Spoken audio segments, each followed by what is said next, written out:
Greetings. Father Mark signing on, continuing the series on the late medieval, early modern period, moving into the reign of Pope 198, Clement VI, reigned from 1342 to 1352. The conclave of 1342 demonstrated an escalation of French influence over the Church.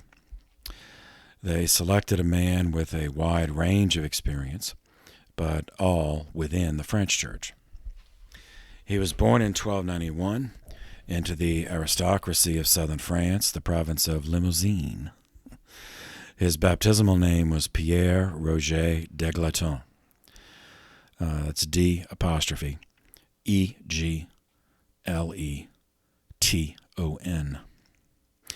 Younger son, given to the Church, feudalism problem, in the specifically to a Benedictine abbey in the Loire Valley, given at the age of 10. His career typifies that of so many churchmen of the period, sent into the Church by their families. He was by no means an evil person, but he was in every respect what would have been called a worldly prelate. He earned a doctorate in theology from the University of Paris, 1323. 3 years later, 1326, his family secured for him the position of abbot in a town of Fécamp, Benedictine Abbey. Pierre, their Abbot Pierre, was evidently an impressive person in terms of learning and personal charisma, added to the inevitable prestige he enjoyed in a hierarchical society of being of aristocratic birth. These attributes resulted in him participating in yet another feudalism problem. His appointment in 1328 as Bishop of Arras and Chancellor to the King of France, Philippe VI. Such an arrangement of an ordained man concurrently holding high ecclesiastical office and high secular office was a common and harmful characteristic of feudalism.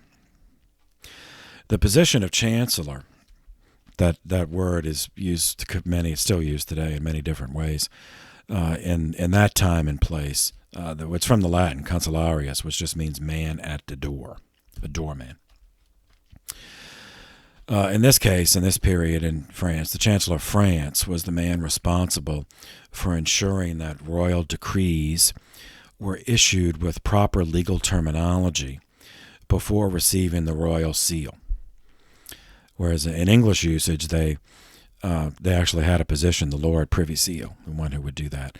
And in English usage, the Chancellor is something else. The Chancellor of the Exchequer would be like our Secretary of Treasury. But anyway, in this case, that's what it meant. So this position brought Bishop Pierre into correspondence with the most important men in the realm and firmly aligned him with a faction of the nobility that supported royalist aspirations to absolute power, meaning centralized power. After only 1 year as chancellor, he was named Archbishop of Sens, 1329, and then another year later was named Archbishop of a far more prestigious see, the See of Rouen. In that capacity, he was used as an intermediary between King Philippe VI and the Holy See, which was still, remember, residing at Avignon in France. 8 years later, 1338, he was appointed to the College of Cardinals by Pope Benedict XII. When the conclave met in May of 1342, Cardinal Pierre's views, his personality, his career were all well known and highly regarded. He was unanimously elected as Pope 198, the fourth of the legitimate Avignon line. He accepted election on May 7th, 1342. He reigned, since his Pierre means Peter, so he did not keep his name, so he's not Pope Peter II. He took the name Clement VI and reigned for 10 years and 7 months. So for those of you interested, a paper fun fact is he is the fourth man elected whose baptismal name was a version of the name Peter. Throughout his life, Pierre lived as a man of his class, meaning a ridiculously wealthy French aristocrat. As Pope, he appointed 12 of his relatives as cardinals. As a sharp contrast to his frugal predecessor, Clement's papal residence held court on a scale as lavish and as opulent as any of the kings of Europe. Owing to this, Clement VI has often been the subject of ridicule by secular as well as Protestant historians. Still, to be fair to him, while he certainly was indulgent with himself, he was very generous, with the poor. Each Sunday, he funded a public banquet with tables to accommodate over 1,000 poor, and just gave them a meal for free. During severe winters, he did not hesitate to have valuable tapestries cut up and distributed as blankets and coats for the homeless. And, it's only just to add, during the bubonic plague, he confronted what it means to be a priest, and he embraced it, and he finally died as a true man of God. We'll get to that. In January of 1343, a deputation came to Avignon from Rome with a request that Pope Clement return the Holy See to Rome and restore the operation of government to the Papal States. One member of this delegation was none other than Petrarch, whom we met previously, the Proto-Italian Renaissance humanist. Petrarch was appalled at the anarchy in his beloved Italy, which is what prompted him to join the embassy. Clement refused to even consider returning the Holy See to Rome, which left Petrarch disgusted, having confirmed in his mind that the Pope had become a chaplain to the King of France. When we remember how well connected Petrarch was and his correspondence web, we can appreciate how widely disseminated stories of this visit became, thereby reconfirming the anti-papal bias of previous generations. The embassy had two requests. He refused the first, but he did grant the second one. The second request was that he recalculate the Holy Year in increments of 50 instead of 100, meaning that the next Holy Year would be in the year 1350 instead of having to wait till the year 1400. This event is important in the history of theology, seminarians, because it was necessary to clarify with the significance of a holy year. What are the spiritual benefits of a holy year? The holy year was a time of pilgrimage. So what is that? What is the benefit of that? So these benefits necessitated defining the meaning and the foundation of indulgences. He did this in the papal bull Unigenitus Dei Filius, meaning only begotten Son, dated January 27th, 1343. So the word indulgence comes from a Latin term meaning indulgentia, which means forbearance.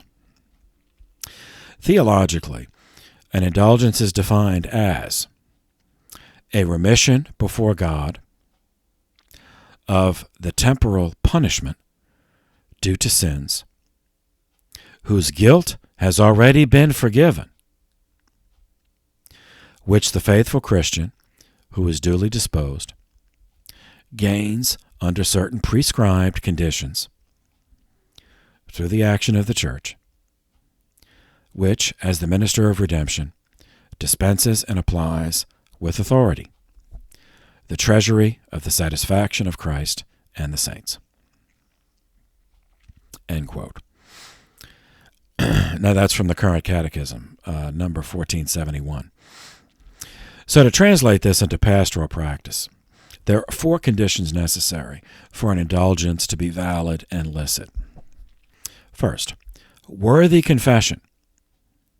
Worthy confession means contrition, the act of confession, sacramental confession, absolution, satisfaction, as they said then, that just means performing whatever penance was given, and a firm purpose of amendment. It's part of the act of contrition. Firmly resolve, to sin no more and avoid the near occasion of sin. Right? Second, worthy reception of communion. Worthy reception is defined as receiving with faith, hope, and the love of God. Third condition, praying for the intentions of the Holy Father. Then fourth, whatever the particular condition is of the indulgence. In the case of the Holy Year, was a pilgrimage. So what a valid indulgence gives the penitent who fulfills the obligation is remission of the punishment for the sin that has already been absolved through sacramental confession. That's condition number one. The grace of an indulgence can be applied to the individual penitent, or it can be offered up for a soul in purgatory. But it cannot, an indulgence cannot be obtained to forgive future sins of either the penitent or another. So, by way of analogy, consider like the sacrament of confession. It can be compared to, say, a kid's playing baseball and breaks a neighbor's window. The neighbor might freely forgive the offense, so the relationship remains intact. But the neighbor might still expect payment for the broken window. It's like, okay, we're still friends, but you still broke my window, and in justice, you owe me that. So the payment in our terms would be either a penance in this world or time in purgatory. Whereas the indulgence is all of that, but added, is compared so the act of breaking the window, the neighbor agrees to forgives the person, expects restitution, but instead of expecting the kid to pay for the broken window, the neighbor might agree to repayment through some other service. Like, okay, you cut my grass once a month for the next 4 months, and then we'll consider it even. So that's doing, some other form. All right. So the biblical foundation for the church's authority to forgive sins. Of course, the Catholic faith is biblically based, no matter what, so the biblical foundation is found in the Gospel of Matthew, chapter 16, verses 18 and 19. Jesus said, "You are Peter, and upon this rock I will build my church, and the gates of hell shall not prevail against it." Verse 19, "I will give you the keys to the kingdom of heaven. Whatever you bind on earth shall be bound in heaven. Whatever you loose on earth shall be loosed in heaven." Okay, so that's forgiving sins. But what about this concept of remitting the consequences of a person's sin, which is what an indulgence claims to do? This also has foundation in the Scripture. 2 examples. The parable of the servant whose debt was forgiven. Matthew chapter 18, verses 23 to 35. And the woman caught in adultery. Gospel of John, chapter 8, verses 1 through 11. In both cases, the legitimate and legal consequences, the debt in one case, stoning in the other, were remitted. In the first case, it was a parable, that Jesus offered, illustrating his approval of showing such mercy, that even if you're entitled, to receive the repayment of this debt, that you can forgive it, and that's a meritorious act. The second was an example of Jesus actually doing it. Now, as the entire world knows, the issue of indulgences figures prominently in the establishment of the Protestant movement, which we'll do actually is already up on the Modern History playlist. Has the Protestant movement up there already. Must be noted, however, that the context in which indulgences triggered or partially triggered the Protestant movement was an erroneous presentation of indulgences as being a document purchased to forgive sins, even future sins. And that is not what the church has ever taught. It did not teach it then. It does not teach it now. However, that is what some corrupt preachers at the time were saying. But the distinction between true theology and the false presentation of that theology was lost in the midst of other conflicts that form the foundations of the Protestant movement, such as nationalism, ethnic hatred, financial considerations, etc. Another member of that delegation in 1343 was a Roman-born commoner named Cola di Renzo. That's Coladi Rienzo. He lived from 1313 to 1354. He was a friend of Petrarch's, had been heavily influenced by Petrarch, and Petrarch's concept of humanism as a rebirth of ancient Rome. And Petrarch, he accompanied Petrarch on this expedition in the embassy in 1343. He was as disgusted as Petrarch by the dismissal they received from this French pope. After it, Cola began to formulate in his mind an alternative. If the pope was not going to come to Rome and restore government, then government was needed because the region was in total anarchy. So an alternative based on restoring the ancient Roman Republic as he imagined it from reading some of the manuscripts recovered by Petrarch's network, and as well as more so based on idealized, completely non-historical, fantasies about what the Roman Republic was. For 4 years after his return to Rome in 1344, Cola, with propaganda support of Petrarch's network, built a power base of his own. The shared assumptions of this endeavor were, first, the Pope has abandoned Rome and Italy forever in favor of greener pastures in southern France. Second, the anarchy in Rome and Italy are perpetuated by the noble houses, the aristocratic houses in Italy, each of which employed its own band of thugs to make war on each other and victimize the common people in the city and rural areas. Third, the people have a right to life and safety, both of which require public order. If neither the Pope nor the aristocracy were going to provide this, then the people have a natural right to supplant both and install a government that will. Fourth, as precedent and as a model, Cola and Petrarch's network hearkened to the precedent of the Roman Republic, established in the year 510 BC after the overthrow of a corrupt and self-serving monarchy. To a population that lived in fear, overrun by a crime wave, the multi-generational, such arguments were persuasive and attractive. In garnering support, Cola had the credibility of shared suffering, as it was well known that his own brother had been killed in exactly the kind of lawless violence he sought to end. Cola gradually assembled his own war band, composed of commoners from the city of Rome and the surrounding area. With a classical touch suggested by Petrarch, they started referring to Cola by the title tribune, recalling the 10 elected officials representing the plebeians in the ancient republic, who enjoyed the authority to veto even laws of the Senate. On May 19, 1347, they struck. Cola and his armed revolutionaries marched on the capital, on Rome, and demanded the public submission of the nobility to the new republic. Caught totally unprepared, those nobles who were physically in Rome were caught. They had no choice but to comply, while those who were on their country estates plotted Cola's demise. Initially, Cola delivered on what he promised, public order. Known bandits were captured and put to death publicly in ghoulish displays designed as a combination of deterrent as well as revenge, the satisfaction of revenge, people who had suffered so much at the hands of these people.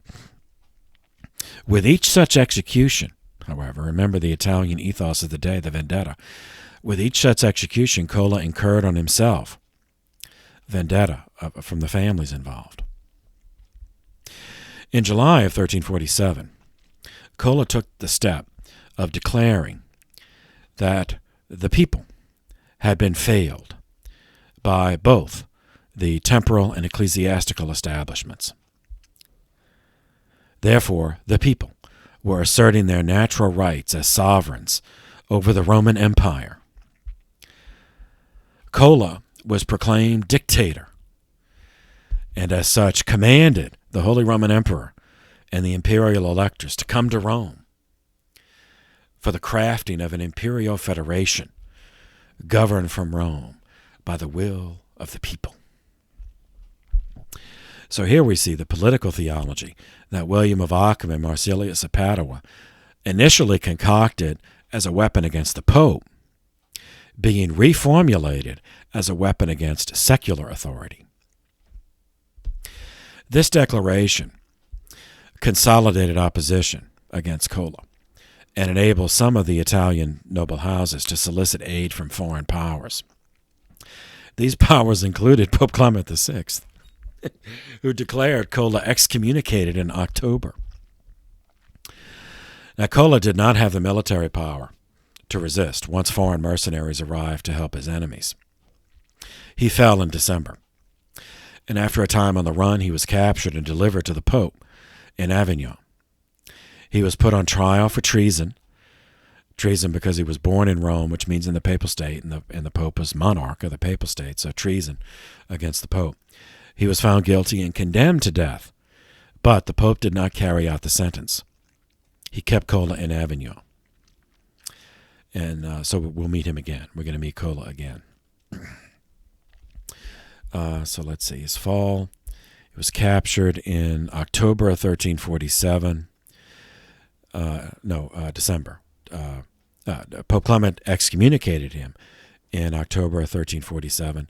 Cola fell in December of 47, but then we're going to meet him again. So chronologically, beginning in that same year, in the 3-year period between 1347 and 1350, half of Europe died of an illness called either the bubonic plague or the Black Death. Since classified as Yersinia pestis, that's Yersinia, pestis, Pestis. The disease was carried by a flea, the Xenocilla chiappus flea, which lives as a parasite on the black rat. So fleas are hematophagic, meaning like mosquitoes. They eat blood. They derive their nutrition that way. So they go, and to get the blood, they bite through the skin. And the bacteria, the Yersinia pestis bacteria, lives in the salivary glands. So when the flea bites through the skin to suck blood, transference takes place, and the bacteria that's in the salivary gland gets into the bloodstream. Now, when the rat dies, the flea jumps to another. It's a parasite, so it just it jumps to another host, another warm-blooded host. Now, it preferred the black rat, but any mammal would do, including humans. So that's how the disease spreads from the bite. First manifested, the bacteria infects the bloodstream, and then the body tries to fight it off, and usually fails. And so the first manifestation of the infection are large boils protruding from the lymph nodes. So as it goes through the bloodstream, the function of the lymph nodes are to clean the blood, and they are congregated around the bends in the body, like under the arms, the groin, the neck. And this is where one of the names for it came from. The Greek word for groin is bubo. The boils would grow there. Now, the staggering mortality of the disease has fascinated medical historians for centuries. And there are different scenarios, and I'm not a physician, so I'm not claiming to be. There's no universal agreement, but there is one reconstruction that is widely accepted, and that's what I'll summarize, and then we'll move on.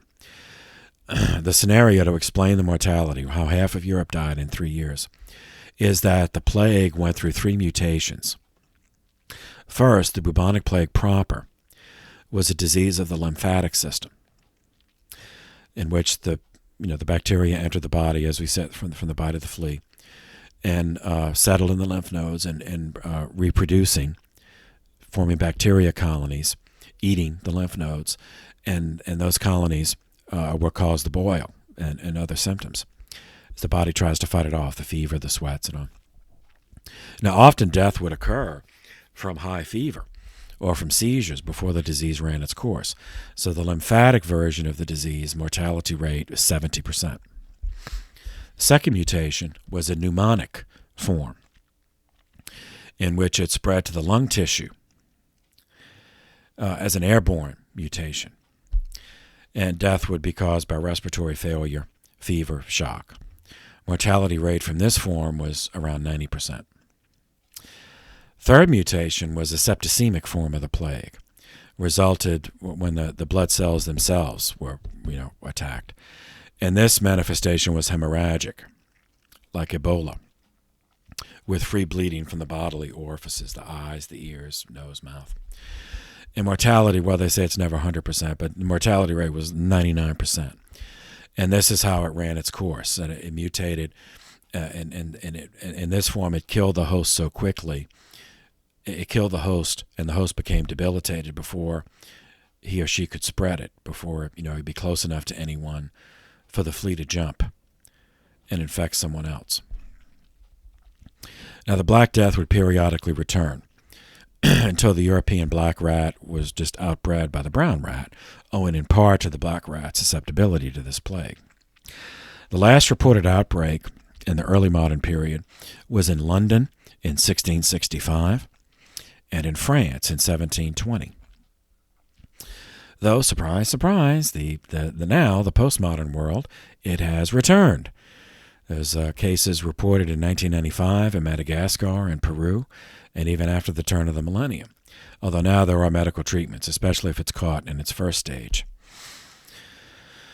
Pope Clement VI, when this happened, he's still Pope, so initially he recoiled in horror from the appalling death toll, as did everybody else.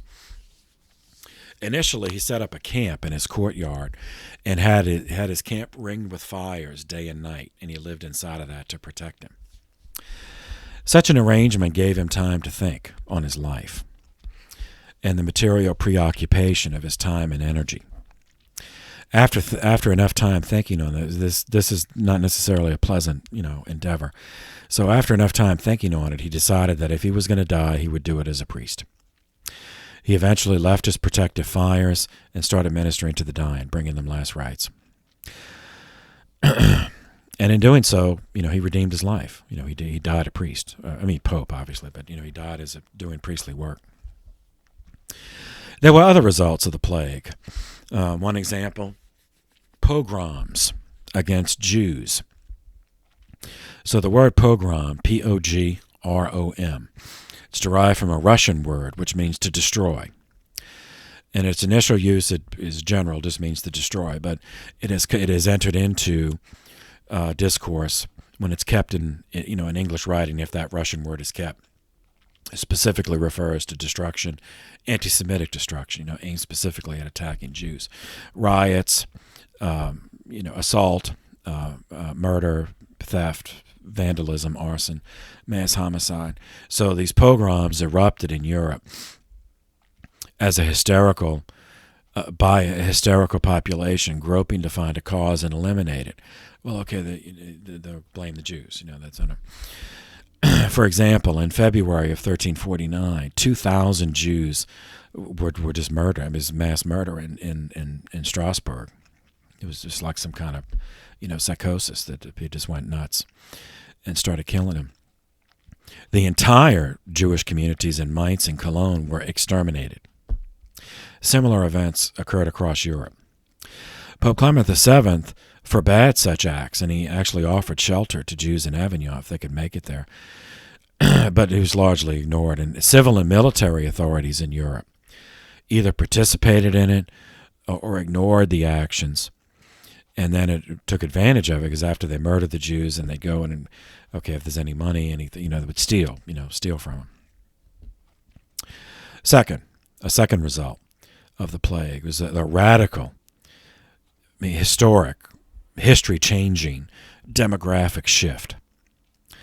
So extreme that it took 150 years for the aggregate population of Europe to return to its pre-plague level.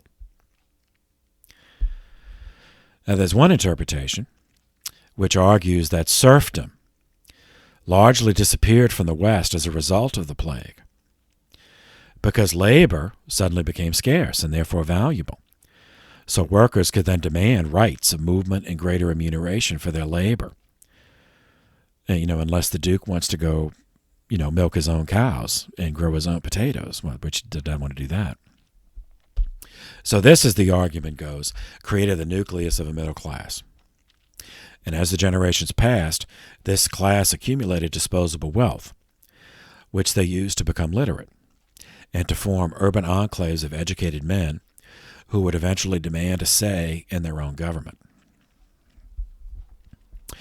Spiritually, the third consequence of the plague, spiritually, the event was catastrophic. Religious leaders seemed as helpless as doctors and royal officials to deal with the crisis.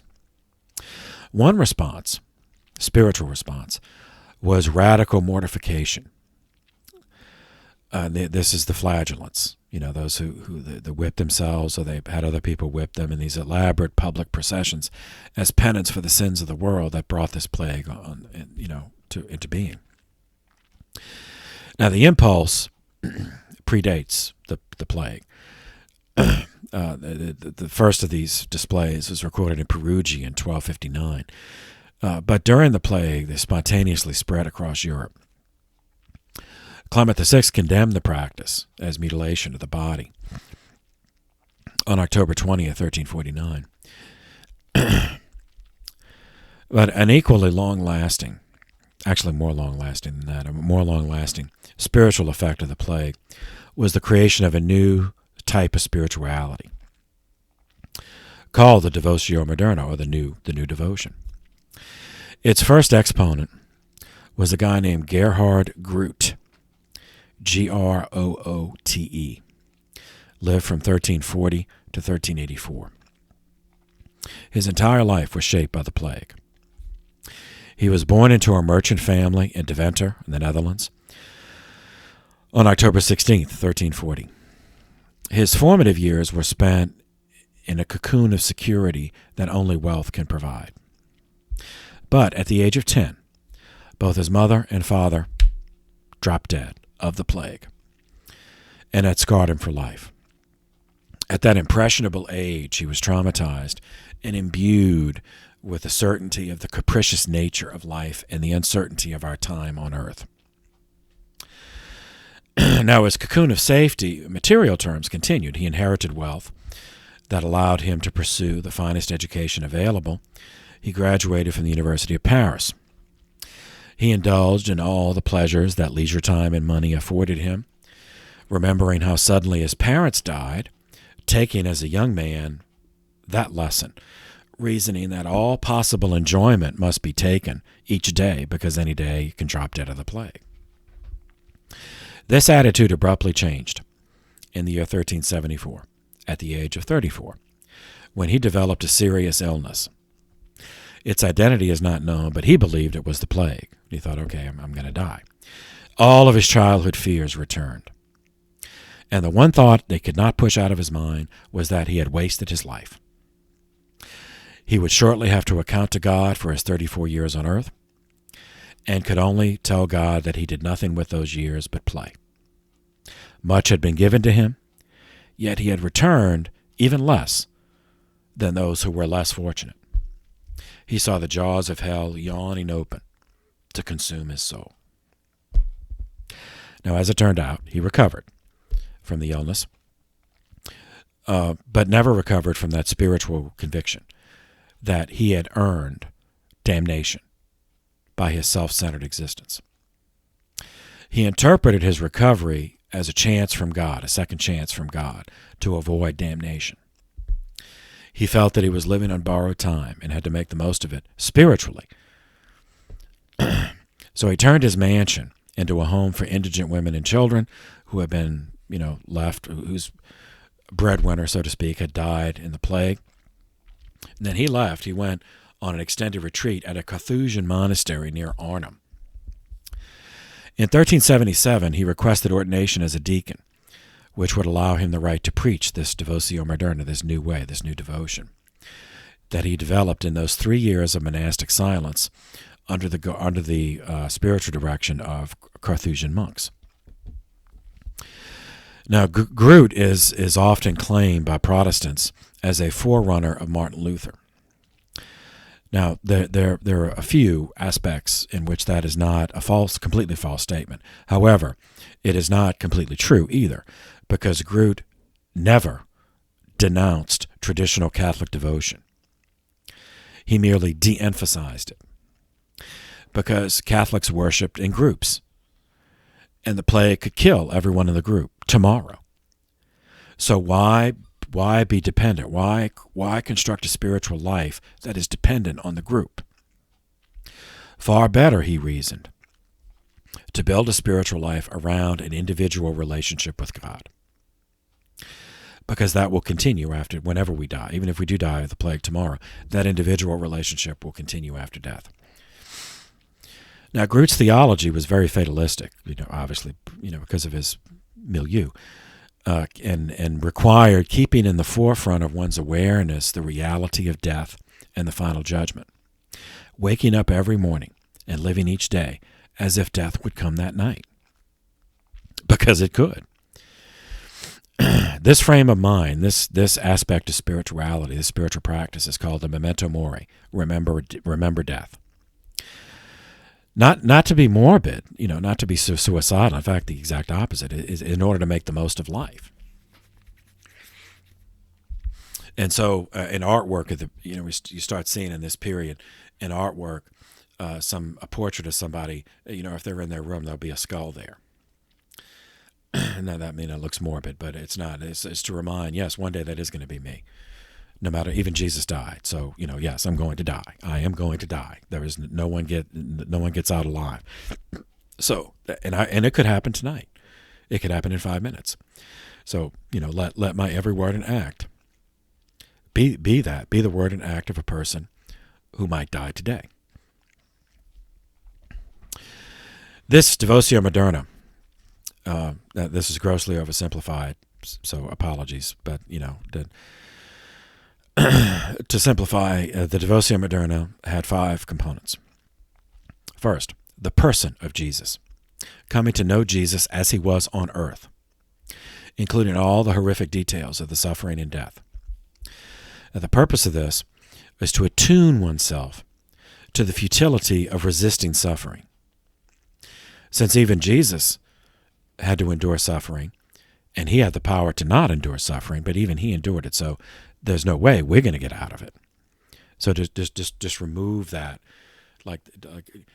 attempting, it's wasted emotion to attempt to avoid that, or imagining that we can avoid it. Suffering will come. Second, reading Scripture. This is another reason why Protestants claim him as a forerunner. In order to do number one, in order to know Jesus as he was on earth, we have to, it's the Gospels. That's where we encounter them. To this end, Groot encouraged translation of the Bible into vernacular languages, because not everybody who achieved literacy in their own language necessarily had the time or the interest to learn Latin, to read the Vulgate Bible. So this is in continuity with the development of vernacular languages as venues for literature, which fits into the humanist paradigm. But it also fostered the practice of individual meditation, the cultivation of an inner connection with God. Again, because one's community might disappear at any moment. So that is not safe for one's spiritual life to depend on the community. Third aspect of the Devotio Moderna is the holiness, just the general growth in holiness. But specifically, Groot, like St. Augustine, who was another, that we covered in the Patristics, that was overwhelmed with the magnitude not only of his own sinfulness, but of human sinfulness in general. And human sinfulness being overweening ingratitude to God. So Groot preached the need to consciously wage war against our base desires, since those base desires are a dead weight, pulling the soul, literally, pulling the soul down into hell. Connected to that, fourth, it's a corollary, so it could either be part of 3, but merits a fourth. So fourth element is virtue, morality. So the Latin word virtus means strength. So that morality is strength, or achieving strength through morality. He particularly emphasized the virtues of humility and charity. And remember, so virtus means strength. So humility and charity as ways to achieve spiritual strength, even though that might seem counterintuitive. That's the Devotio Moderna, is that he sees those as two sides of the same call to follow Christ. Humility at our own unworthiness, and charity in giving to others more than is their due. Justice is giving to others what is their due. Charity is giving to others more than is their due. And why do we do that? That's following the example of Jesus. Jesus did not owe us death on the cross. He gave us more than is our due. So as disciples following his example, we give to others more than is their due. And fifth, purity of heart. Painfully aware of his own sinful past and the wasted years, the wasted decades of that, Groot hammered away on the need for the disciple of Christ to keep a clear conscience. Now, the word conscience, it's an elision of two words. So that with knowledge, scientia means knowledge. Now, in our English usage, science has a narrower meaning, but in its initial use, scientia just means knowledge. So now conscience is with knowledge. So with a knowledge of God's teaching, then we can live correctly. Now, from his own panicked confrontation with near death, he advised, living as the memento mori, living each day as if one would face God that evening. Part of which, specifically related to the conscience, is the examination of conscience. What good did I accomplish? What evil did I avoid? Or fail? I mean, you're not going to succeed every day, but and you can't go back and redo the day, but you can learn from it for the next day. So he was pushing a personal relationship with God that would endure, even if one's entire parish were wiped out by the plague. Now, Groot is not as well known because his devotion resulted in the creation of religious communities called the Brethren of the Common Life. One member of one of those communities was Thomas à Kempis, who wrote The Imitation of Christ and made the tenets of that spirituality famous. Therefore, this spirituality is associated with Thomas à Kempis rather than Groot. But it should not be forgotten that Thomas à Kempis wrote that book after 4 decades of the development of Groot's teaching. Looking even farther, The Imitation of Christ was the most influential spiritual handbook until the spiritual exercises of St. Ignatius. Through Thomas à Kempis, Groot's devotion, the Devotio Moderna, influenced the writings of St. Ignatius, St. Teresa, St. John of the Cross, St. Francis of Sales, Peter Canisius, and countless others up to the present day. It had its origin in the reaction to the bubonic plague, and half of Europe, dying in 3 years. And that disease ultimately did kill Groot, by the way. He did die of the plague on August 20th, 1384, while helping plague victims. So we overcame his fear of the plague. And he died, following the example of Christ. In terms of the larger movement of history, the Brethren of the Common Life formed initially lay communities, similar to the previous Beguards and the Beguines. But those have been condemned, so they didn't call themselves Beguards and Beguines. But it was similar to that structure in that they took no vows; they could come and go as they wished. They worked, doing whatever they had to do to make a living, but they lived in community and helped each other. Not only with prayer, with meals, and when somebody's sick. So that's how they supported themselves. Working instead of living from a benefice or living from begging. Second, Groot and his followers believed that ignorance among the faithful. Now, this is not pejorative ignorance. This just means lack of knowledge of the faith among the faithful was not the fault of the faithful, but was the inevitable result of the neglect of the faithful by the hierarchy, distracted by the political and economic concerns of feudalism. Consequently, the communities founded in continuity with Groot's vision, emphasized education in such a way that they facilitated the movement of humanism, the spread of the movement of humanism into the North, beginning in the Netherlands, then spreading to Rhineland and Germany, in Europe. And this form of humanism, Northern humanism, differed from Italian humanism in several important respects. Northern humanism was more overtly Christian than Italian humanism. Whereas Italian humanism had become enamored with ancient mythology and with the classical world, the pre-Christian classical world, whereas the Northern humanists were more intentionally Christian, Christ-focused, because of the influence of Groot. Northern humanism came into being as a result of the bubonic plague, and that demographic catastrophe. So it inevitably had a far more pessimistic and sober view of life in the world than did the pre-plague Italian humanist, whose optimism was unbounded. Northern humanists remained attached to the sacraments and to devotions, personal devotions of spirituality. So this is where, that's why I said what I did about the Protestants looked at this as, and not entirely inaccurately, because these guys did emphasize that reading the Bible and in the vernacular and education, all of which the later Protestants did too.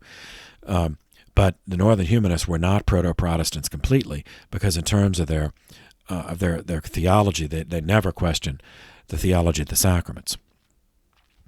And in terms of devotions, they de-emphasized group devotions like processions, but they did practice private devotions, like the Rosary. So they wanted to reform the church rather than reject it, as many Italian humanists did.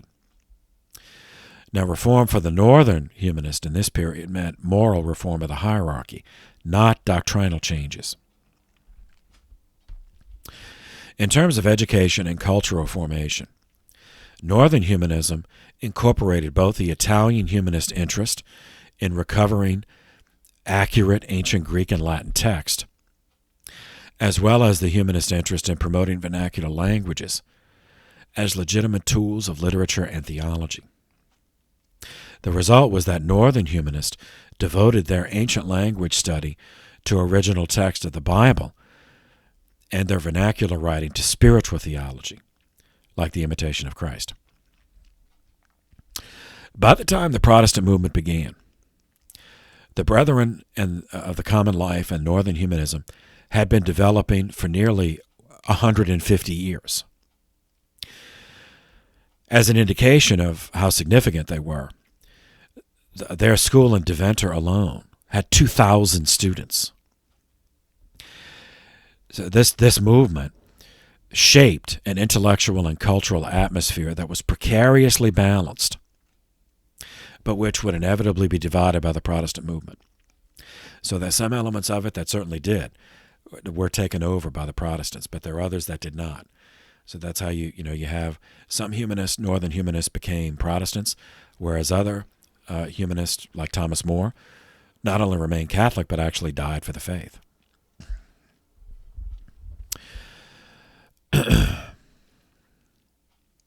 Okay. All right, so those are developments that jumped out of the chronology, but it's because of the Black Death, the Bubonic plague, which took place during the reign of Clement VI. He died on December 6, 1352, and he was followed as Pope 199 by Pope Innocent VI, whom we will cover in the next video. So for now, thank you for your attention. This session is adjourned.